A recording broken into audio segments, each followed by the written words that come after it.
Greetings, and welcome once again to Theater, Storytelling in Action. In this section of videos, we will take a look at how theater space functions in creating a dynamic for theater that is both creative and practical. An audience member may never become aware of how the space arrangement of a theater, along with the physical arrangement of the audience in relationship to the performance, affects their experience. However, theater artists have been experimenting with and exploiting the advantages of this dynamic for centuries. It's a part of their craft. In this episode, we'll take a look at two of the four spaces that make up a traditional theater. Each of these four spaces serve their own purpose to the overall experience of theater. Each also employ their own personnel who engage in responsibilities that are unique to that space. Most theater facilities are planned with these four spaces in mind. Other theaters emerge from what is referred to as found spaces and find a way to adapt to the purposes of these four spaces within the walls of their adopted facility. How each of these spaces function in a particular theater contributes to the unique identity of that theater. The four spaces found within a common theater building are the stage, the backstage, the house, and the front of house. This episode will dedicate its attention to the stage and the backstage spaces. We'll talk about the house and the front of house spaces in the next episode. In the last episode, we explored how the development of the medieval theater structure known as the pageant wagon, which served the practical purpose as storage for props and costumes. It also served the creative role of depicting a locale which was aesthetically pleasing and provided a place from which the actors could make entrances and exits. In front of the mansion was the platea, where the action took place. We can see how the areas of the pageant wagon provide insight to the beginnings of the four theater spaces. You've likely already come to the conclusion that the platea of the pageant wagon is what we refer today as the stage. The stage is where the dramatic action takes place. It's the area that the ancient Greeks referred to as the proscenium.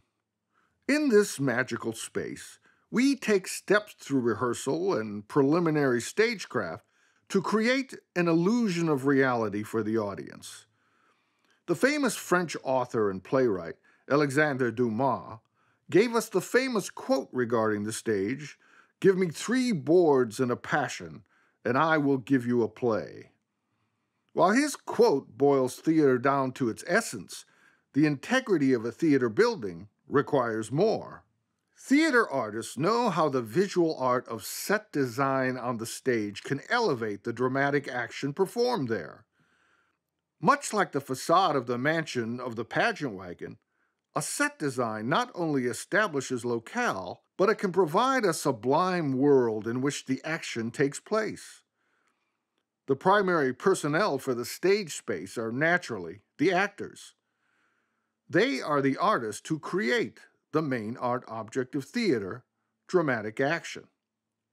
There may also be a running crew that makes changes to the stage setting at intervals between the scenes. In most cases, the stage isn't only utilized when the play is being performed. The boards can also be occupied by lighting technicians in the process of hanging and focusing lights for the production. The work of the shop foreman and the crew working under the supervision of that member of the theater company go about their business when the director and the actors are not using the stage in rehearsals. And of course, the stage perhaps gets most of its traffic during the rehearsal process. We'll dedicate an entire section of videos to the role of the theater director and how this individual takes a cast through the rehearsal process. For now, let's agree that the stage is the anchor of the ship that is a theater.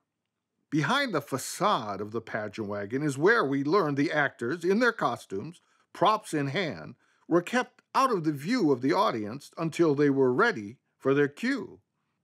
Any practical devices that were used to create the illusions on the stage were also masked inside the mansion. The activities that took place inside the mansion are now managed in a more sophisticated manner in a theater space we refer to as Backstage. The Backstage space serves as the support space for the action of the stage. The size and function of the Backstage space in every theater varies, but the typical backstage area resides behind and to either side of the setting on the stage or behind the stage curtain. The backstage space that extends to either side of the traditional backstage space are referred to as the wings.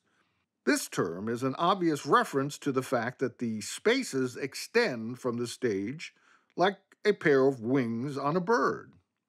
The area above the stage where the curtain or scenery may be flown in from above is referred to as the flyloft.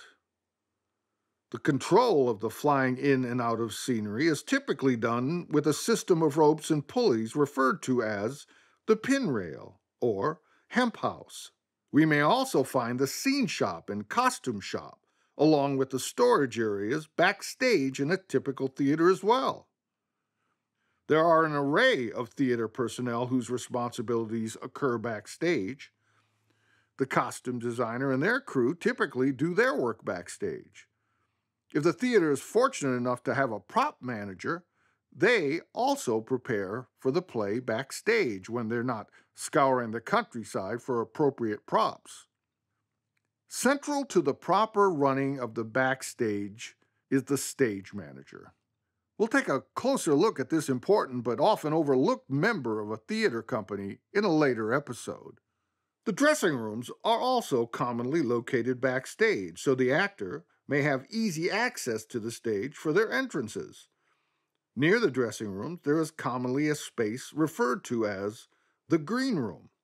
This is a lounge where the actors may commune while they await their cues. It's interesting to me that over 40 years in the theater, I have never seen a green room that was painted green. There are too many stories about why these lounges are called green rooms. I'll let your theater determine its own mythology.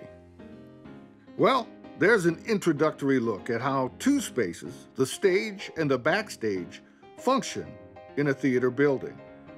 There are two other important spaces in a typical theater. We'll look at those in the next episode of Theater, Storytelling in Action. Come back and join us then.